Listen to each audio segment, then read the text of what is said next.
മനോഹര പിരിഞ്ഞി ലോകയാത്ര പ്രാകൃതരാം ജാരന്മാരെ വാരിക്കുമോ വത്സല മണ്ണെ പ്രതി മാണിക്യം ഇല്ല ഞാൻ ഈ മണ്ണെ പ്രതി മാണിക്യം വെടിയുകില്ല ഞാൻ വെള്ളത്തിൻ കുമിള പോലെ മിന്നി വിളങ്ങിടുന്നു ജഡിക സുഖങ്ങൾ എന്നെ എതിരേൽക്കുകിൽ വെള്ളത്തിൻ കുമിള പോലെ മിന്നി വിളങ്ങിടുന്നു ജഡിക സുഖങ്ങൾ എന്നെ എതിരേൽക്കുകിൽ സുന്ദരനമ്മ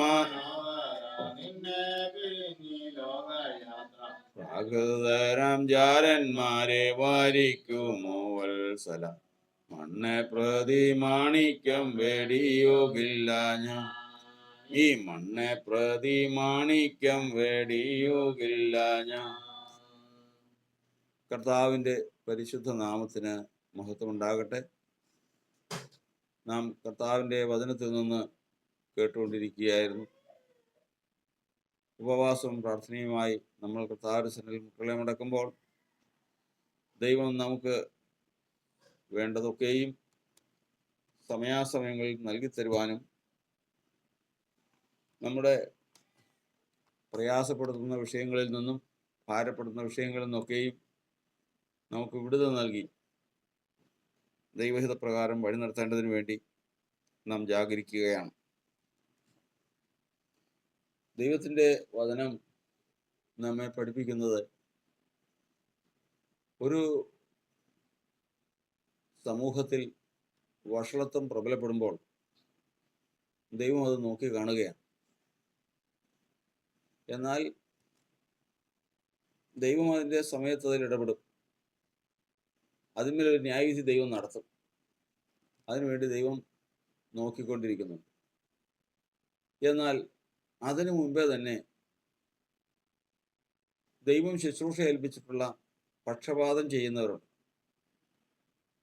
പക്ഷപാതം എന്ന് പറഞ്ഞാൽ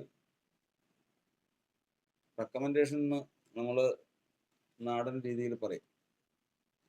ഒരു ജോലി കിട്ടുന്നതിന് ശുപാർശ, ഒരു കേസിൽ നിന്ന് വിടുവിക്കുന്നതിന് ശുപാർശ, എവിടെ ശുപാർശയേ ഉള്ളൂ. അതിന് കൂടെ വരുന്നതാണ് കൈക്കൂലി, സമ്മാനം എന്നിവ. എന്നാൽ ഇവിടെ അതൊന്നും നടക്കില്ല. കാരണം ശുപാർശ ചെയ്യുന്നത് ശുശ്രൂഷകനാണ്, ദൈവത്തോടാണ് ചെയ്യുന്നത്. ദൈവത്തിൻ്റെ മുഖൽ മുഖപക്ഷവും കൈക്കൂലി വാങ്ങുന്നതും ഇല്ല. നീതിയോടെ വ്യവഹരിക്കുന്നത് മാത്രമേ അവിടെ സ്വീകാര്യതയുള്ളൂ. അതുകൊണ്ട് കർത്താവിൻ്റെ വചനം പറയുന്നത് ദൈവം ഈ വഷളത്വം പ്രബലപ്പെടുമ്പോൾ സമൂഹത്തിലും സഭയിലും വ്യക്തികളിലും എല്ലാം വഷളത്വം പ്രബലപ്പെട്ടു നിൽക്കുമ്പോൾ ദൈവം പ്രവർത്തിക്കുന്നതിന് മുമ്പേ തന്നെ ഇടപെടേണ്ട കൂട്ടമാണ് പക്ഷപാതം ചെയ്യുന്ന കർത്താവിൻ്റെ ദാസീദാസന്മാർ. കാരണം അവരെയാണ് ആ ശുശ്രൂഷ ഫലമേൽപ്പിച്ചിരിക്കുന്നത്. നമ്മൾ ഹെസ്കേൽ പ്രവചനത്തിൽ പഠിക്കുന്നത് ഒരു ദേശത്തെ നശിപ്പിക്കാതെ വണ്ണം അതിന് വേലി കെട്ടി ഇടിവിൽ നിൽക്കേണ്ടതിന് ഞാൻ ഒരു പുരുഷനെ അന്വേഷിച്ചു, കണ്ടെത്തിയില്ല. ഒരു ദേശത്തിന് വേണ്ടി ദേശത്തെ വഹിക്കാൻ, ഒരു ഭവനത്തെ വഹിക്കാൻ, വ്യക്തികളെ, സമൂഹത്തെ വഹിക്കാൻ ദൈവം ആളുകളെ ഏർപ്പാട് ചെയ്തിട്ടുണ്ട്. അവരുടെ ദൈവത്തിന് മുമ്പാകെയുള്ള മാന്യത അനുസരിച്ചിട്ടായിരിക്കും അതിൻ്റെ പ്രവർത്തനം. അപ്പോൾ ഇവിടെ നിന്ന് നമ്മൾ ഈ പഞ്ചായത്തിൽ ഒരാളോട് റെക്കമെൻഡ് ചെയ്യാനായിട്ട് കഴിവുള്ളവർ ഉണ്ടാകും. എന്നാൽ ഇവിടെ നിന്ന് പ്രധാനമന്ത്രിയോട് റെക്കമെൻഡ് ചെയ്യാൻ കഴിവുള്ളവർ അത്യപൂർവമായിരിക്കും. ഇതുപോലെ ഓരോരോ കാര്യങ്ങൾക്കെല്ലാം പക്ഷപാതം ചെയ്യുന്ന അനുഭവം തനിക്ക് വേണ്ടി പ്രാർത്ഥിക്കാൻ, സ്വന്തം ഭവനത്തിന് വേണ്ടി പ്രാർത്ഥിക്കാൻ, സ്വന്തം സഭയ്ക്ക് വേണ്ടി പ്രാർത്ഥിക്കാൻ, സ്വന്തം ദേശത്തിന് വേണ്ടി പ്രാർത്ഥിക്കാൻ, മനുഷ്യ സമൂഹത്തിന് മുഴുവനും വേണ്ടി പ്രാർത്ഥിക്കാൻ, ഇങ്ങനെയൊക്കെ മനുഷ്യൻ്റെ നില വ്യത്യാസപ്പെട്ടുകൊണ്ടിരിക്കും. സോദോം ഗോമോറ നശിപ്പിക്കുന്നതിന് മുമ്പ് അവിടെ ദൈവം നോക്കുമ്പോൾ സോദോം ഗോമോറയെ കാവൽ ചെയ്യുന്ന ആരെന്നുള്ള ചോദ്യത്തിന് അവിടെ ഹൃദയത്തിൽ വഹിക്കുന്ന ഒരാളുണ്ട്, അബ്രഹാം. അതുകൊണ്ട് അബ്രഹാമിന്റെ ഹൃദയത്തിൽ ഇരിക്കുന്ന ഒരു വിഷയമാണ് സോദോം ഗോമോറ. അതുകൊണ്ട് അബ്രഹാമിനോട് ഒരു വാക്ക് പറഞ്ഞതിന് ശേഷം മാത്രമേ അവിടെ ന്യായവിധി നടത്തൂ ദൈവം. സോദോം ഗോമോറയുടെ നിലവിളി സ്വർഗത്തിലെത്തിയപ്പോൾ ദൈവം ഇറങ്ങി വന്നു. നേരിട്ട് കണ്ട് ന്യായം വിധിക്കാനായിട്ട് ദൈവം ഇറങ്ങി വന്നു. നേരെ ഇറങ്ങി വന്നത് അങ്ങോട്ടല്ല പോയത്, സോദോം ഗോമോറയിലേക്കല്ല പോയത്, അബ്രഹാമിന്റെ അടുത്തേക്കാണ് പോയത്. അബ്രഹാമിന്റെ അടുത്ത് ചെന്ന് അബ്രഹാമിനോട് അവർ പറയുന്നത്, ഞാൻ സോദോം ഗോമോറ വരെ പോവുക, അവരെക്കുറിച്ച് ഭയങ്കര ആവലാതി എൻ്റെ അടുക്കൽ വന്നു. ആ വന്ന പരാതിക്ക് ഒത്തവണ്ണം അവർ ചെയ്തിട്ടുണ്ടോ എന്ന് നേരിട്ട് കണ്ട് കാര്യങ്ങൾക്ക് ഒരു തീരുമാനം ഉണ്ടാക്കാൻ വന്നതാ. യഹോവ തന്നെത്താൻ വെളിപ്പെടുത്തി ന്യായവിധി നടത്തും എന്ന് വചനത്തതുപോലെ കർത്താവ് നേരിട്ട് കാണാൻ വന്നിരിക്കുക. എന്നാൽ പിന്നെ അങ്ങോട്ട് പോയാൽ പോരാ. സോദോം ഗോമോറയിൽ ലോത്ത് വസിക്കുന്നത് കൊണ്ട് ആ ദേശത്തെ അബ്രഹാം ഹൃദയത്തിൽ വഹിച്ചിട്ടുണ്ട്. അവിടെ ഉണ്ടാകുന്ന മാറ്റങ്ങളെല്ലാം അബ്രഹാം സദാസമയം നോക്കിക്കൊണ്ടിരിക്കുക. അപ്പോൾ അബ്രഹാമിനോട് പറയുകയാണ്, ഞാൻ അവിടെ ചെന്ന് അവരുടെ പ്രവൃത്തിയെ നോക്കാൻ പോവുക. അപ്പോഴാണ് അബ്രഹാം പക്ഷപാതം ചെയ്യുന്നത്. അങ്ങനെ അബ്രഹാം പക്ഷപാതം ചെയ്ത് 10 നീതിമാന്മാരുണ്ടെങ്കിൽ ഞാൻ അതിനെ നശിപ്പിച്ച് കളയുകയില്ല എന്ന് പറഞ്ഞ് അബ്രഹാമും ദൈവവും കൂടി ഒരു ധാരണയിലായതിനു ശേഷമാണ് അവിടത്തേക്ക് നശിപ്പിക്കാനുള്ള ദൂതന്മാരെ പറഞ്ഞു വിടുന്നത്. അങ്ങനെ പിന്നീട് നടക്കുന്ന സംഭവങ്ങളതാണ്. ഇതുപോലെ തന്നെയാണ് ഒരു ഭവനത്തെക്കുറിച്ചുള്ള പരാതി വന്നാൽ, ദേശത്തെക്കുറിച്ചുള്ള പരാതി വന്നാൽ, സഭയെക്കുറിച്ചുള്ള പരാതി എന്നാൽ ദൈവം ആദ്യം നോക്കുന്നത്, ഇപ്പോൾ നമ്മൾ ഇന്ത്യ ജസ്റ്റിനും പെന്തക്കോസ്ത് സഭയ്ക്ക് വേണ്ടി പ്രാർത്ഥിച്ചുകൊണ്ടിരിക്കുക. ദൈവം ആ സഭയിൽ നടക്കുന്ന ദോഷങ്ങളും അനീതികളും അക്രമങ്ങളും എല്ലാം കാണുന്നുണ്ട്. എന്നാൽ അതിന്മേൽ ഒരു പ്രവർത്തനം ദൈവം ആരംഭിക്കുന്നതിന് മുമ്പ് ദൈവം സന്ദർശിക്കുന്ന ചില ജീവിതങ്ങളുണ്ട്. ആ ജീവിതങ്ങളാണ് പക്ഷപാതം ചെയ്യുന്ന ജീവിതങ്ങൾ. ഇന്ത്യ ജീസസിനെ പെന്തക്കോസ്ത് സഭയെ ഹൃദയത്തിൽ വഹിച്ച് ജീവിക്കുന്നവരുണ്ട്.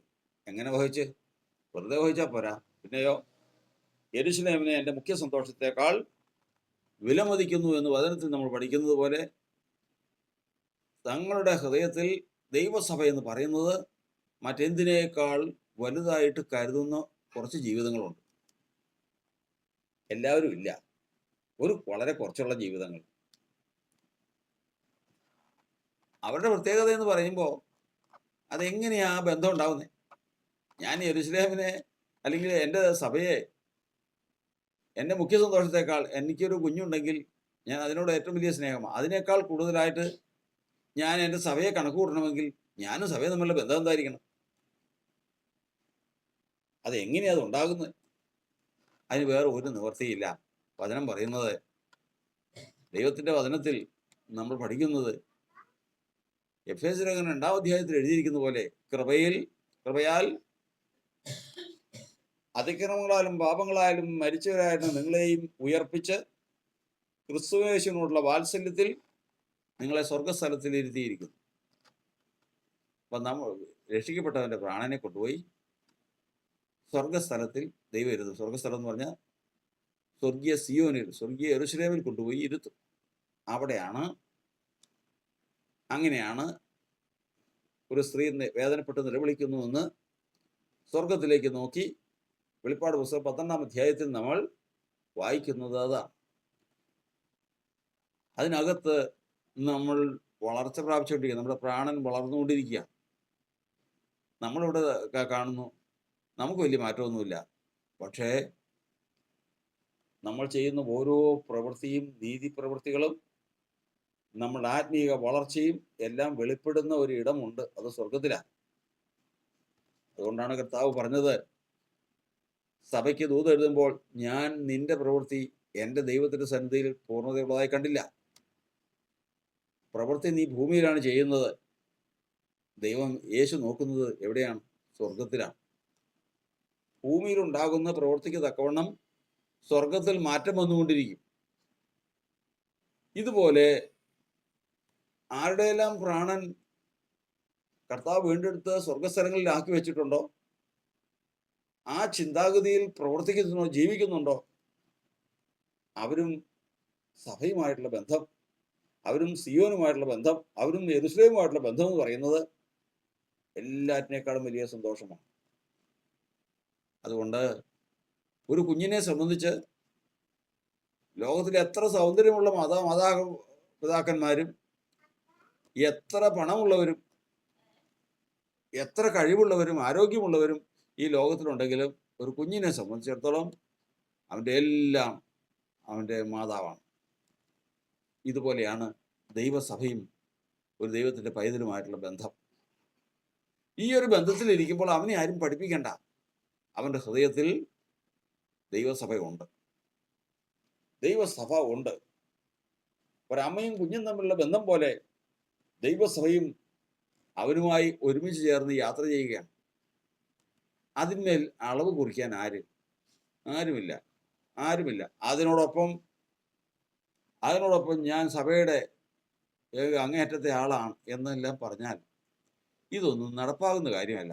നടപ്പാകാൻ ഒറ്റ കാര്യമേ ഉള്ളൂ. നീ വലുതാണെങ്കിൽ നിന്റെ പ്രാണൻ സ്വർഗസ്ഥലങ്ങളിൽ ദൈവം കൊണ്ടുപോയി ഇരുത്തിയിട്ടുണ്ട്. ദൈവസഭയും നീയുമായിട്ടുള്ള ബന്ധം, അമ്മയും മകനുമായിട്ടുള്ള ബന്ധം ആകുന്നുവെങ്കിൽ ആ വചനപ്രകാരം ഒരു മകൻ ചെയ്യേണ്ടുന്ന ഉത്തരവാദിത്വം നീ ചെയ്ത് ദൈവസഭയുമായിട്ടുള്ള ബന്ധത്തിലായിരിക്കുന്നുവെങ്കിൽ നിശ്ചയമായിട്ടും ദൈവം നിന്നെ മാനിക്കും. നീ ആയിരിക്കും ദൈവത്തിൻ്റെ സന്നിധിയിൽ ഏറ്റവും ശ്രേഷ്ഠമായിട്ടുള്ള ഒരവസ്ഥയിൽ ദൈവസഭ ഗണ്യമാക്കുന്നവരെന്ന് പറയുന്നത്. കർത്താവിന് സ്തോത്രം. ഇവിടെ നമ്മൾ ചിന്തിക്കുന്നത് മാമാകാന്തനെ ഒന്നു കാണുവാൻ ദിനം കാത്തു മാമാകാന്തനെ ഒന്നു കാണുവാൻ ദിനം കാത്തു പാർത്തിടുന്നു. അപ്പോൾ നമ്മൾ ചിന്തിക്കുന്നത് ദൈവസഭയുമായിട്ടുള്ള ബന്ധം, ദൈവസഭയെ ഏറ്റവും മുഖ്യമായ സന്തോഷത്തെക്കാൾ ഉപരിയായി കണക്കുകൂട്ടുന്ന ഒരു കൂട്ടം. നമ്മൾ പഠിക്കുന്നത് സ്വർഗവും അവരുമായിട്ടുള്ള ബന്ധം, സഭയും അവരുമായിട്ടുള്ള ബന്ധത്തെക്കുറിച്ചാണ് നമ്മൾ പഠിക്കുന്നത്. ഇങ്ങനെയുള്ള സഭയിലുള്ള അനീതികളും അക്രമങ്ങളും ദോഷങ്ങളും കണ്ടാൽ ദൈവം അതിനെ ന്യായം വിധിക്കുന്നതിന് മുമ്പ് ഇങ്ങനെ സഭ ഗണ്യമാക്കുന്നവരുടെ അടുക്കിലേക്ക് വരും. കർത്താവിന്റെ സ്തോത്രം. അതിനെക്കുറിച്ച് യെശയ്യാപ്രവചനം 62-ാം അധ്യായത്തിന്റെ 6-ാം വാക്യത്തിൽ എഴുതിയിരിക്കുന്നത് പ്രകാരമാണ്. യെശയ്യാപ്രവചനം 62:6. ദൈവസഭയും ദൈവത്തിന്റെ ജനവും സ്വർഗവുമായിട്ടുള്ള ബന്ധവും കർത്താവുമായിട്ടുള്ള ബന്ധവും പറയുന്നത് പ്രകാരമാണ്.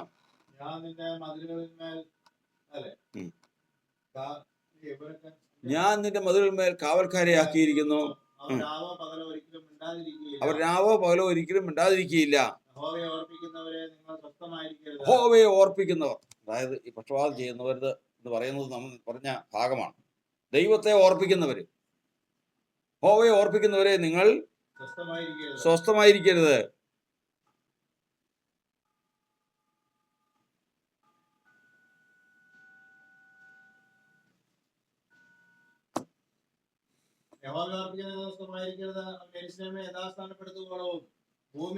അതിന്റെ 6-ാം വാക്യത്തിൽ നമ്മൾ വായിക്കുന്നത്, ഞാൻ നിന്റെ മതിലുകളിന്മേൽ കാവൽക്കാരെ ആക്കിയിരിക്കുന്നു. അവർ രാവോ പകലോ ഒരിക്കലും മിണ്ടാതിരിക്കുകയില്ല. ദൈവസഭയുമായിട്ടുള്ള ബന്ധത്തിൽ ആയിരിക്കുന്നവന്റെ ഉത്തരവാദിത്വമാണ് അവർ രാവോ പകലോ മിണ്ടാതിരിക്കുകയില്ല. അടുത്ത ഭാഗം, യഹോവയെ ഓർപ്പിക്കുന്നവരെ നിങ്ങൾ സ്വസ്ഥമായിരിക്കരുത്. കാരണം അവൻ യെരൂശലേമിനെ യഥാസ്ഥാനത്തെപ്പെടുത്തോളം, ഭൂമിയിൽ അതിനെ പ്രശംസാവിഷയമാക്കി തീർക്കോളം അവന് സ്വസ്ഥത കൊടുക്കുകയും അരുത്. കർത്താവിന്റെ സ്തോത്രം. സ്വസ്ഥത കൊടുക്കാതെ ദൈവത്തെ ഓർപ്പിക്കുന്നവർ, അങ്ങനെ ദൈവത്തെ ഓർപ്പിക്കുന്നവരെ സംബന്ധിച്ച് നമ്മൾ കർത്താവിന്റെ വചനത്തിൽ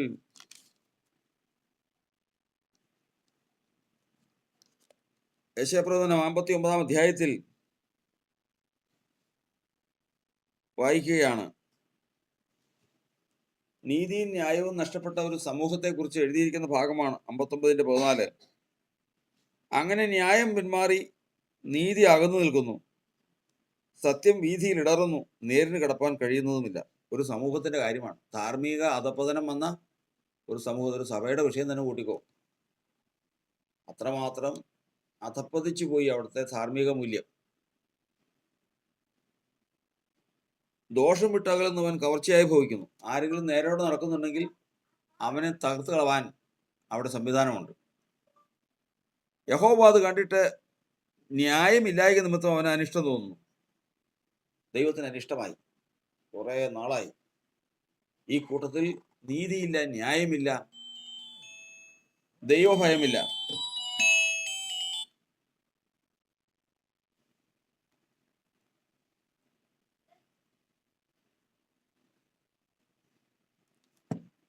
ദൈവഭയമില്ല. അങ്ങനെ മുൻപോട്ട് പോവുകയാണ് ഈ സമൂഹം. അവിടെ അടുത്ത ഭാഗം എഴുതിയിരിക്കുന്നത് പ്രകാരമാണ്.